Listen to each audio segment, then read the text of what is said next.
Indian evidence act के तहत साक्ष्य के प्रकार अर्थात काइंड्स ऑफ एविडेंस बताए जा रहे थे, जिसमें हमने आपको पहला प्रकार बताया था ओरल एविडेंस अर्थात मौखिक साक्ष्य।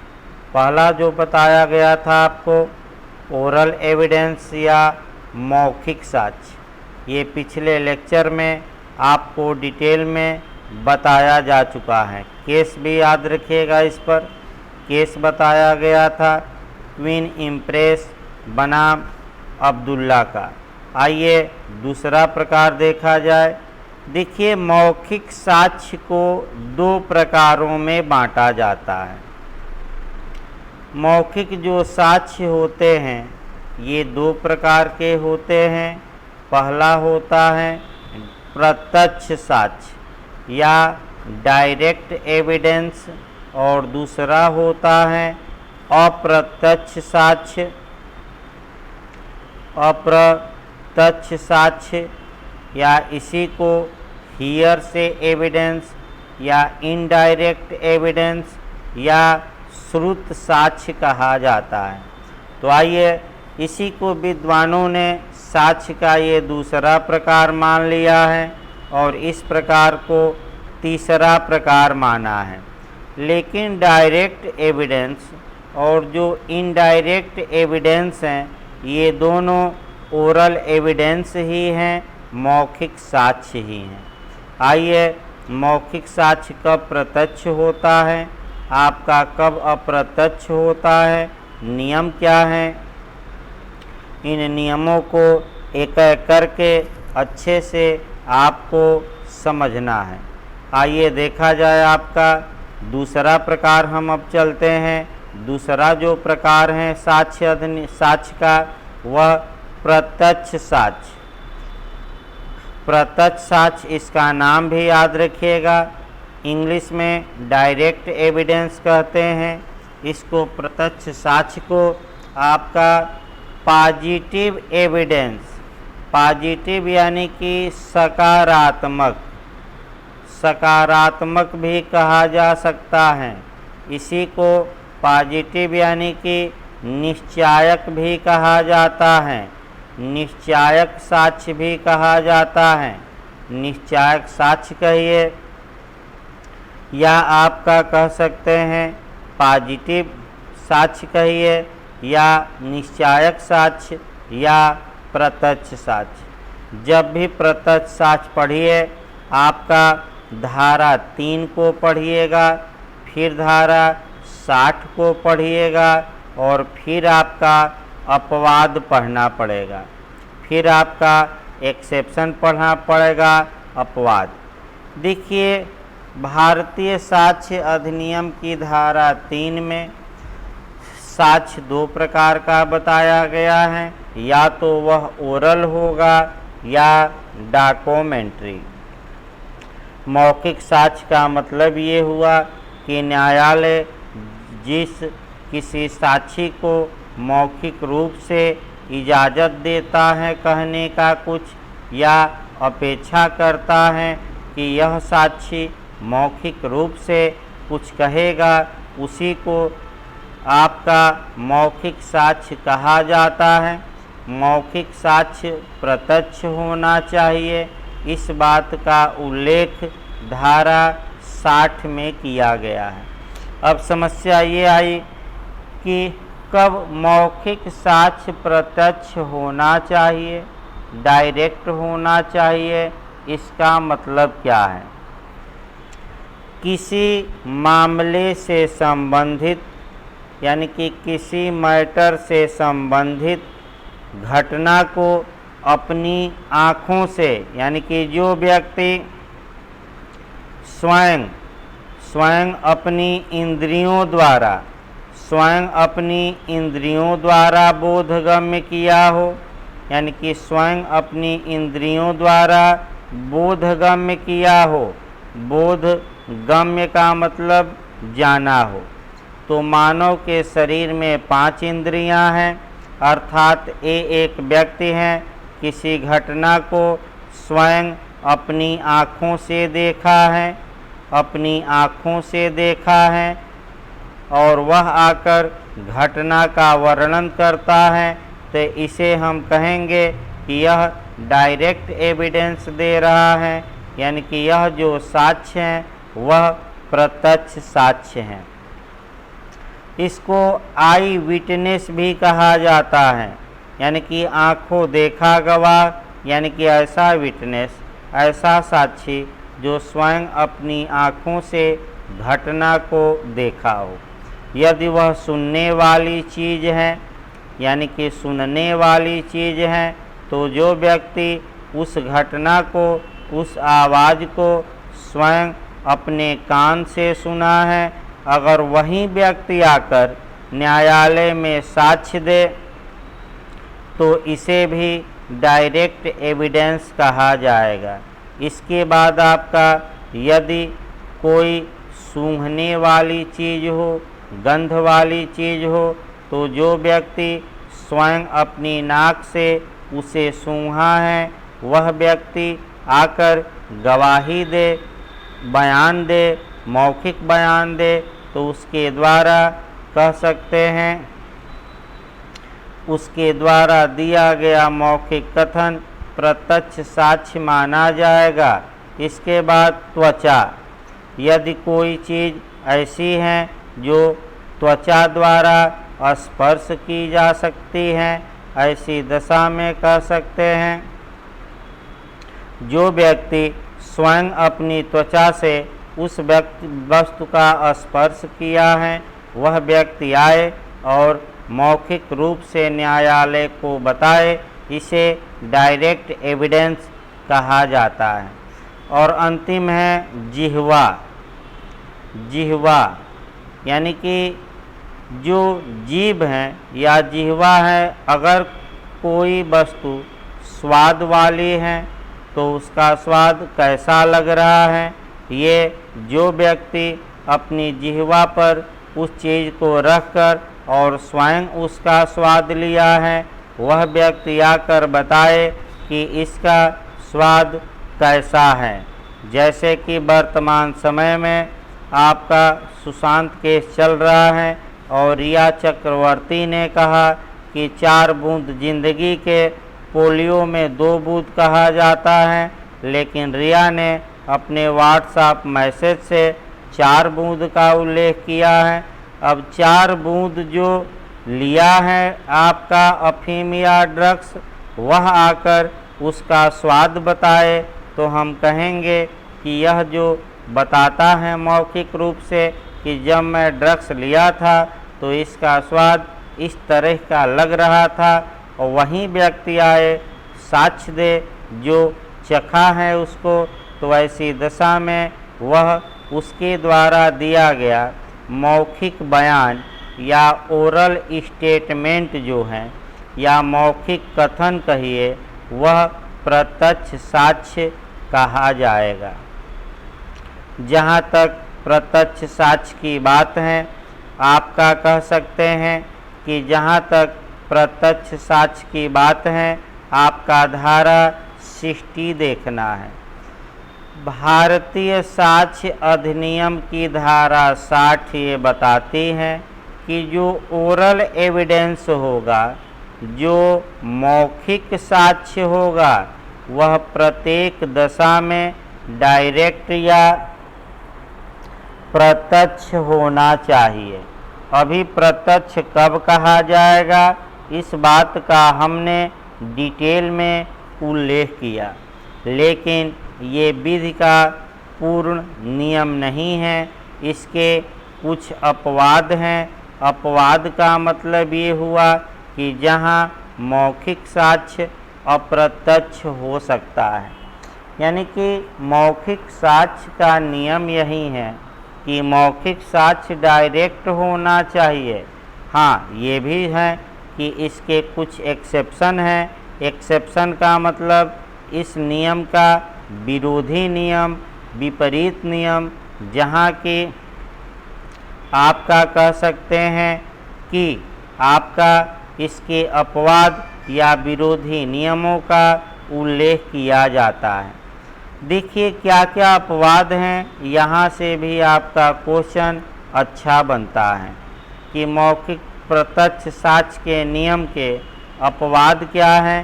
तो अपवादों को एक एक करके आपको अच्छे से डील करना है। पहला अपवाद है एविडेंस की धारा 6 का रेस जेस्टे। दूसरा अपवाद है एविडेंस की धारा 8 आचरण के बारे में। तीसरा अपवाद है धारा 17 से लेकर 31 तक स्वीकृति एवं संस्वीकृति यानी कि एडमिशन एंड कन्फेशन। चौथा अपवाद है धारा 32 की दशाएं। आपका इसके बाद लेखा पुस्तिका या अकाउंट में कही गई बातें अपवाद हैं।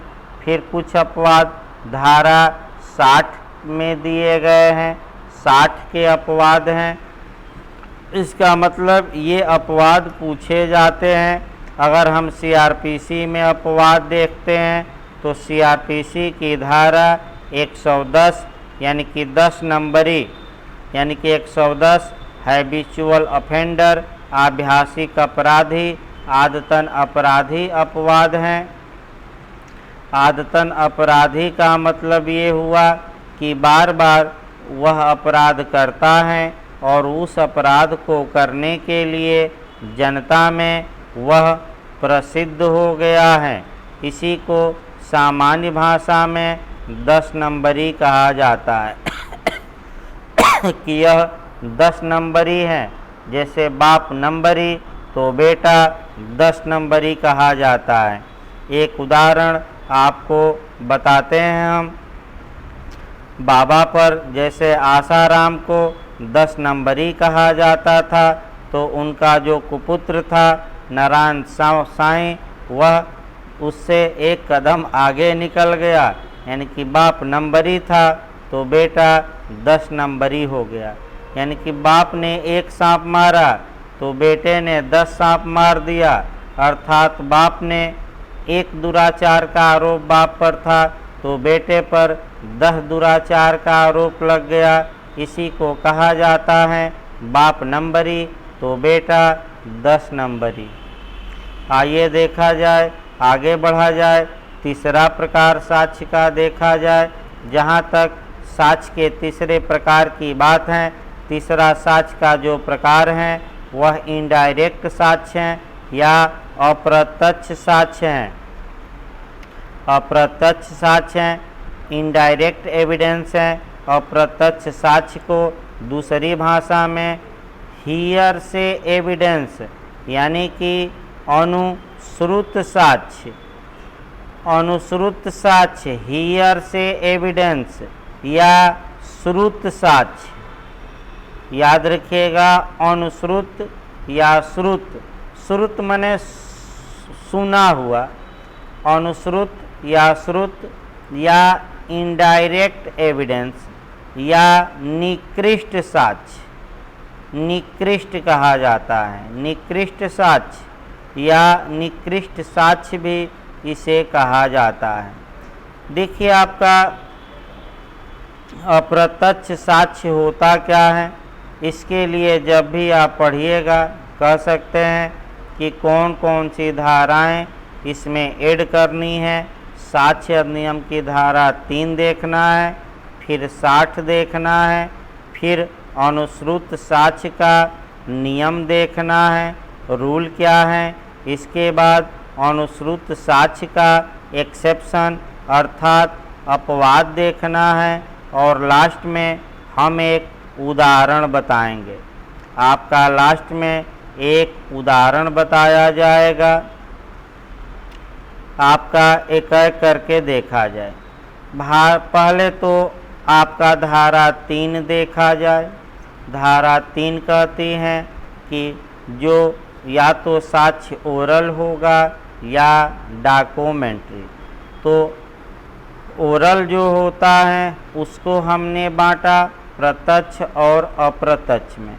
धारा 60 में हमने बताया कि जो भी मौखिक साक्ष्य होगा, जो भी मुख से बोला जाएगा, वह प्रत्येक दशा में डायरेक्ट होगा, प्रत्यक्ष होगा, कब प्रत्यक्ष कहा जाएगा, इस बात को डिटेल में हमने बताया। लेकिन अब आइए हमें अप्रत्यक्ष साक्ष्य देखना है, यानी कि अप्रत्यक्ष साक्ष्य किसे कहा जाएगा, पहले ये जानना है, तब इसका नियम जानना है। याद रखिएगा, अप्रत्यक्ष को ही अनुश्रुत या श्रुत साक्ष्य भी कहा जाता है। देखिए, अनुश्रुत साक्ष्य किसे कहा जाएगा, तो साक्षी द्वारा या विटनेस द्वारा या गवाह द्वारा, साक्षी द्वारा किसी दूसरे व्यक्ति की सूचना या दूसरे व्यक्ति के माध्यम से प्राप्त जानकारी के आधार पर दिया जाने वाला मौखिक साक्ष्य अप्रत्यक्ष या अनुश्रुत या श्रुत साक्ष्य कहलाता है। यानी कि जब साक्षी किसी दूसरे के बयान के आधार पर दूसरे व्यक्ति से प्राप्त जानकारी के आधार पर न्यायालय में साक्ष्य देता है, उसी को अप्रत्यक्ष या अनुश्रुत या श्रुत साक्ष्य कहा जाता है। यानी कि जो साक्षी न्यायालय में मौखिक रूप से साक्ष्य दे रहा है, वह उस घटना को स्वयं अपनी इंद्रियों द्वारा बोधगम्य नहीं बनाया है, वह दूसरे व्यक्ति से उस घटना के बारे में सुना है। तो इस साक्ष्य को इनडायरेक्ट या अप्रत्यक्ष या अनुश्रुत साक्ष्य कहा जाता है। अब ये पूछेगा अनुश्रुत साक्ष्य का रूल क्या है, तो अनुश्रुत साक्ष्य का रूल ही है कि अनुश्रुत साक्ष्य, ये बहुत ज़्यादा क्वेश्चन बनता है प्री में, इसको ज़रूर कवर करिएगा। अनुश्रुत साक्ष्य का नियम ये है कि अनुश्रुत साक्ष्य में अग्राह्य एवं विसंगत होता है। अनुश्रुत साक्ष्य में अग्राह्य एवं विसंगत, अग्राह्य का मतलब एक्सेप्ट नहीं किया जाता, स्वीकार नहीं किया जाता, और विसंगत या इररिलेवेंट का मतलब हुआ अनुचित होता है। अनुचित यानी कि न तो इसे स्वीकार किया जाता है, स्वीकार नहीं किया जाता, और प्लस ये साक्ष्य अनुचित भी होता है। आखिर ऐसा नियम क्यों है? ऐसा नियम इसलिए बनाया गया कि धारा 60 कहती है कि जो भी ओरल एविडेंस हो वह डायरेक्ट होना चाहिए। यानी कि अगर कोई पूछे कि अनुश्रुत साक्ष्य का नियम भारतीय साक्ष्य अधिनियम की किस धारा में समाहित किया गया है, तो आपका 60 में मारिएगा। प्रत्यक्ष साक्ष्य का नियम पूछे तब भी 60 धारा, अप्रत्यक्ष या अनुश्रुत का नियम पूछे तब भी 60, अनुश्रुत साक्ष्य का नियम पूछ ले क्या है, तो नियम ही है कि अनुश्रुत साक्ष्य में अग्राह्य एवं विसंगत होता है। क्यों अग्राह्य और विसंगत है? इसके पीछे कारण है। कारण ये है कि वह व्यक्ति स्वयं घटना को देखा नहीं रहता, और दूसरा जब घटना को देखा नहीं है तो शपथ नहीं दिलवाई जाती, ओथ नहीं दिलवाई जाती, कसम नहीं खिलवाई जाती, आपका यानी कि सौगंध नहीं खिलवाई जाती, ओथ नहीं दिलवाई जाती, इसलिए इसे अग्राह्य और विसंगत माना गया है। अभी हम उदाहरण बताएंगे आपका, लेकिन यह विधि का पूर्ण नियम नहीं है। कुछ ऐसी दशाएं कानून में दी गई हैं जहाँ की साक्ष्य अनुश्रुत हैं, हियर से हैं, अप्रत्यक्ष हैं, फिर भी उसको कानून स्वीकार करता है, तो ये आ जाएगा एक्सेप्शन में, यानी कि अपवाद में आ जाएगा। तो अपवाद कौन कौन है? तो धारा 6 में अपवाद हो गया, बताया भी गया था अभी।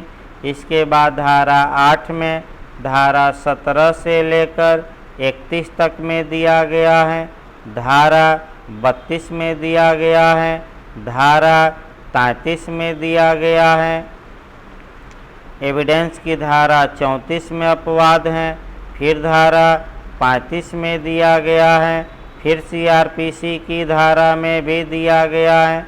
सीआरपीसी में हमने बताया था 110 यानी कि 110। ये अपवाद हैं। अपवाद का मतलब ये हुआ कि जहाँ की आपका हियर से एविडेंस अनुश्रुत साक्ष्य को स्वीकार कर लिया गया है। आइए उदाहरण 1-2 देखा जाए। कंपटीशन में उदाहरण से भी क्वेश्चन बना है, यानी कि जहाँ तक कंपटीशन की बात है, कंपटीशन में उदाहरण से भी क्वेश्चन बना है। आइए उदाहरण देखा जाए, अच्छे से उदाहरण को गौर करिएगा। देखिए एक उदाहरण हम बताते हैं आपका। ए ने बी को लाठी से मारा। ए ने बी को लाठी से मारा। ए को लाठी मारते समय सी खड़ा था और स्वयं अपनी आँखों से देखा है। स्वयं अपनी आँखों से देखा है। अब इसी सी का मित्र जो है, उदाहरण बना लिया जाए। सी का जो मित्र है वह डी है, और बाद में सी जाकर डी से कहता है कि हे डी, देखो मेरे आँखों के सामने ही ए ने बी को लाठी से मारा था। अब ऐसी समस्या आती है। अब ये पूछा जाता है कि सी द्वारा दिया गया साक्ष्य होगा। चूँकि सी स्वयं घटना को अपनी ही आँखों से देखा है, आई विटनेस भी कहा जाएगा। तो जो व्यक्ति स्वयं अपनी आँखों से घटना को देखा है और वह आकर उस घटना का उल्लेख करता है, तो हम बताए थे कि उसके द्वारा दिया गया मौखिक साक्ष्य डायरेक्ट कहा जाएगा या प्रत्यक्ष साक्ष्य कहा जाएगा। अब सी ने डी को घटना के बारे में बताया। अगर डी आकर न्यायालय में साक्ष्य दे तो डी ये कहेगा कि मैंने स्वयं अपनी आँखों से घटना नहीं देखी, मुझे तो घटना के बारे में सी ने बताया था। तो डी द्वारा जो दिया गया साक्ष्य होगा वह अनुश्रुत होगा, यानी कि हियर से एविडेंस होगा। अब डी की जगह देखिए आपका क्या लिख देता है। नौकर कभी लिख देता है कंपटीशन में, कभी पत्नी लिख देता है, कभी डॉक्टर लिख देता है, तो कभी कुछ लिख देता है। तो सतर्क रहना है आपको कंपटीशन से भी। आइए एक उदाहरण देखा जाए, आपका कह सकते हैं। दूसरा सामाजिक उदाहरण लिया जाए। ये तो एक कानूनी उदाहरण आपको बताया गया। जहाँ तक सामाजिक उदाहरण की बात है, सामाजिक उदाहरण भी आपका ज़रूरी है 1-2। आइए मान लीजिए कोई व्यक्ति प्रयागराज रेलवे स्टेशन पर जाता है। रेलवे स्टेशन पर जाता है लखनऊ के लिए ट्रेन पकड़ने। तत्पश्चात प्रयागराज रेलवे स्टेशन पर 1 मीटर का सांप पाया जाता है और वह मार दिया जाता है। ए अपनी आँखों से उस सांप को देखता है। तो लोगों की ये आदत होती है कि जब किसी दूसरे को वह घटना के बारे में बताते हैं तो उसमें मिर्च मसाला लगाकर बताते हैं, अर्थात उस घटना को बढ़ा चढ़ा कर बताते हैं। ए ट्रेन में बैठा और मुसाफिरों से बात होने लगी तो कहा कि हम तो देखे थे 1 मीटर का सांप मारा गया था। बी से कहा। बी दूसरे मुसाफिर से कहेगा सांप 2 मीटर का था और लखनऊ जाते जाते सांप इतना बड़ा हो जाएगा लोगों द्वारा अनुश्रुत साक्ष्य से कि वह तो इतना बड़ा था कि क्रेन मंगाई गई और क्रेन से सांप को उठाया गया। यानी कि इसीलिए अनुश्रुत साक्ष्य को साक्ष्य में स्वीकार सामान्यतः नहीं किया जाता, लेकिन कुछ अपवाद बताए गए जहाँ कि आपका कह सकते हैं कि अनुश्रुत साक्ष्य को भी साक्ष्य में स्वीकार किया गया है। आइए चौथा प्रकार देखा जाए, डॉक्यूमेंट्री एविडेंस अर्थात दस्तावेजी साक्ष्य। दस्तावेजी साक्ष्य, दस्तावेजी साक्ष्य को देखना है, डॉक्यूमेंट्री एविडेंस। इसे इसके बारे में याद रखिए। दस्तावेजी साक्ष्य को कह सकते हैं डेड एविडेंस या मृत साक्ष्य कहा जाता है। मृत साक्ष्य अगर कहीं पूछ ले, जो ओरल एविडेंस था वो जिंदा साक्ष्य था और दस्तावेजी साक्ष्य मृत साक्ष्य होता है। बेस्ट एविडेंस या सर्वोत्तम साक्ष्य, यानी कि मृत साक्ष्य होते हुए भी ये बेस्ट एविडेंस होता है। अब क्यों होता है ये आपको बताया जाएगा। जब भी इसको पढ़िएगा आप धारा 3 पढ़िएगा। धारा 3 में 2 चीज़ें पढ़नी हैं। एक तो दस्तावेज के दस्तावेज की परिभाषा देखनी है। फिर आपका धारा 3 में ही साक्ष्य की भी परिभाषा देखनी है। जब भी दस्तावेजी साक्ष्य पढ़िएगा, सेक्शन मैं बता दूं, धारा 61 पढ़िएगा, मुख्य रूप से 62 पढ़िएगा, धारा 63 पढ़िएगा, धारा 64 पढ़ना पड़ेगा और धारा आपको 65, कम से कम इतना ज़रूर पढ़िए। यहाँ से निश्चित रूप से सेक्शन याद रखिए, क्वेश्चन बनता है। आइए देखा जाए, जब किसी दस्तावेज को एविडेंस के रूप में प्रस्तुत किया जाता है तब उसे डॉक्यूमेंट्री एविडेंस या दस्तावेजी साक्ष्य कहा जाता है। यानी कि जब कोई साक्ष्य दस्तावेज के माध्यम से प्रस्तुत किया जाता है तो उस साक्ष्य को दस्तावेजी साक्ष्य या डॉक्यूमेंट्री एविडेंस कहा जाता है। दस्तावेजी साक्ष्य के लिए यह आवश्यक है कि वह जो एविडेंस है धारा 3 में दस्तावेज की परिभाषा में सेट हो। और मैं दस्तावेज की परिभाषा डिटेल में आपको बता चुका हूँ पिछले लेक्चरों में। अगर वही दस्तावेज न्यायालय के निरीक्षण के लिए पेश कर दी गई हैं न्यायालय के निरीक्षण के लिए, तो उसे डॉक्यूमेंट्री एविडेंस कहा जाता है। यानी कि दस्तावेज को साक्ष्य के रूप में न्यायालय में पेश कर दिया गया, वहीं डॉक्यूमेंट्री एविडेंस कहलाएगा। अब इसे मृत साक्ष्य क्यों कहा जाता है?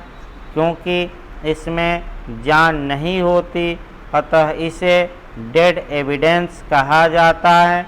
दस्तावेजी साक्ष्य बेस्ट एविडेंस होता है, सर्वोत्तम साक्ष्य होता है। क्यों सर्वोत्तम साक्ष्य होता है इसको आगे हम डिटेल में बताएंगे, लेकिन यहाँ बस एक लाइन जानना है, धारा 91 से लेकर 100 का सहारा लेना है। दस्तावेजी साक्ष्य इसलिए बेस्ट या सर्वोत्तम होता है क्योंकि दस्तावेजी साक्ष्य में यह शक्ति होती है कि वह मौखिक साक्ष्य को यानी कि ओरल एविडेंस को अपवर्जित कर दे। अपवर्जित कर दे का मतलब ये हुआ बाहर का रास्ता दिखा दे, यानी कि दस्तावेजी साक्ष्य द्वारा मौखिक साक्ष्य का अपवर्जन धारा 91 से लेकर आपका 100 तक में दिया गया है। जहाँ तक दस्तावेजी साक्ष्य की बात है, दस्तावेजी साक्ष्य 2 प्रकार का होता है। आपका इसके पहले मौखिक साक्ष्य भी बताया गया कि मौखिक साक्ष्य भी 2 प्रकार का हमने बताया था, एक प्रत्यक्ष और दूसरा अप्रत्यक्ष, यानी कि एक डायरेक्ट और दूसरा हमने बताया था इनडायरेक्ट या अनुश्रुत, यानी कि हियर से। उसी प्रकार दस्तावेजी साक्ष्य भी 2 प्रकार का होता है। दस्तावेजी साक्ष्य एक तो प्राथमिक साक्ष्य यानी कि प्राइमरी एविडेंस, प्राथमिक साक्ष्य प्राइमरी एविडेंस, और दूसरा सेकेंडरी एविडेंस यानी कि द्वितीयक साक्ष्य होता है। याद रखिए, दस्तावेजी साक्ष्य 2 प्रकार का होता है, एक प्राथमिक साक्ष्य, दूसरा द्वितीयक यानी कि प्राइमरी एविडेंस, सेकेंडरी एविडेंस। जो मूल कापी होती हैं, मूल प्रति होती है, ओरिजिनल कापी होती है, वह प्राथमिक साक्ष्य होती है। जो प्रतिलिपि या फोटोस्टेट या जो प्रति या प्रतिलिपि होती है, वह द्वितीयक साक्ष्य कहलाती हैं। अब आइए पहले धाराओं को क्रम बना लिया जाए। कई बार धाराएं लोग गलत करके आते हैं।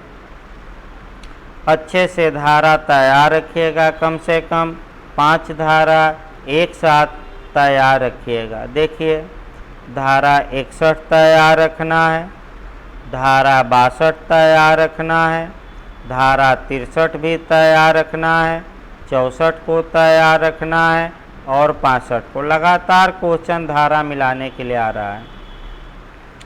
धारा 61 देखिए, धारा 61 ये बताती है कि दस्तावेजों की अंतर्वस्तु, यानी कि जो बातें दस्तावेजों के अंदर लिखी गई हैं, दस्तावेजों की अंतर्वस्तु को या तो प्राथमिक साक्ष्य द्वारा साबित किया जा सकता है या द्वितीयक साक्ष्य द्वारा।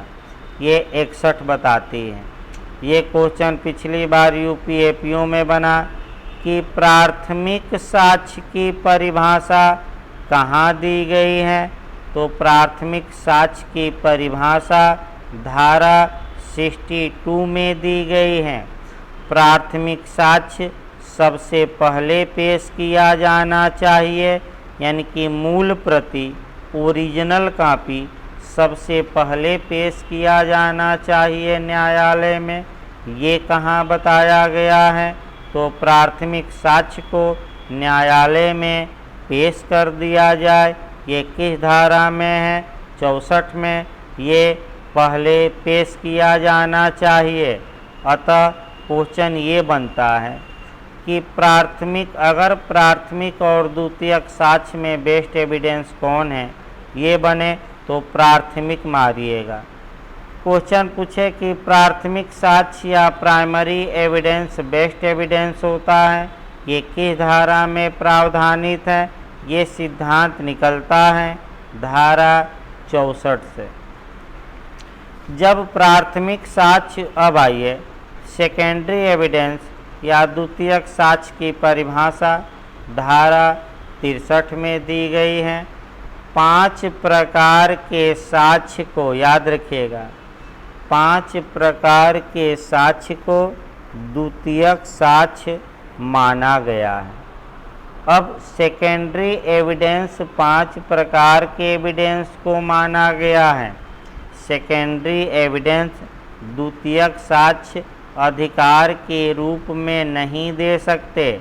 निकृष्ट साक्ष्य या सेकेंडरी एविडेंस देने से पहले आपको न्यायालय में धारा 65 में दी गई 7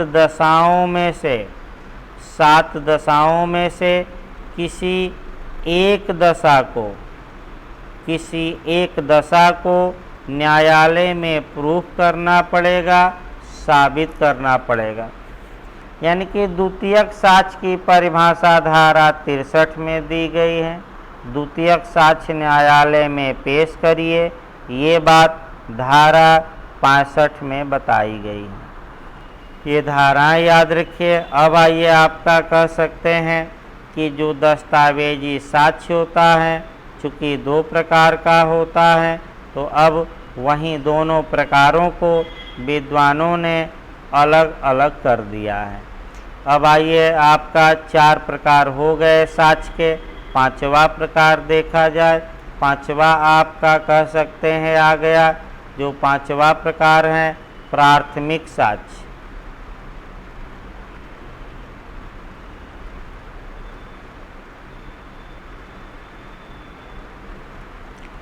प्राथमिक साक्ष्य किसी दस्तावेज की जो मूल प्रति होती है, ओरिजिनल कॉपी होती है, उसी को प्राथमिक साक्ष्य कहा जाता है। प्राथमिक साक्ष्य की परिभाषा धारा 62 में दी गई है। प्राथमिक साक्ष्य पहले दिया जाएगा, ये धारा 64 में दिया गया है। प्राथमिक साक्ष्य बेस्ट एविडेंस होता है, यानी कि सर्वोत्तम साक्ष्य होता है। ये सर्वोत्तम साक्ष्य होता है। इसे देने के लिए, पेश करने के लिए किसी औपचारिकता की आवश्यकता नहीं होती। आइए 6वां प्रकार अब देखा जाए। डिटेल में अभी बताया गया था आपको। 6वां जो प्रकार है वह प्रकार द्वितीयक साक्ष्य है, सेकेंडरी एविडेंस है। जहाँ तक द्वितीयक साक्ष्य की बात है, सेकेंडरी एविडेंस की बात है, सहायक एविडेंस या निकृष्ट साक्ष्य। निकृष्ट मूल प्रति या मूल दस्तावेज के अभाव में जो साक्ष्य दिया जाता है, यानी कि या तो उसकी प्रति या उसकी प्रतिलिपि। बंद कर दीजिए।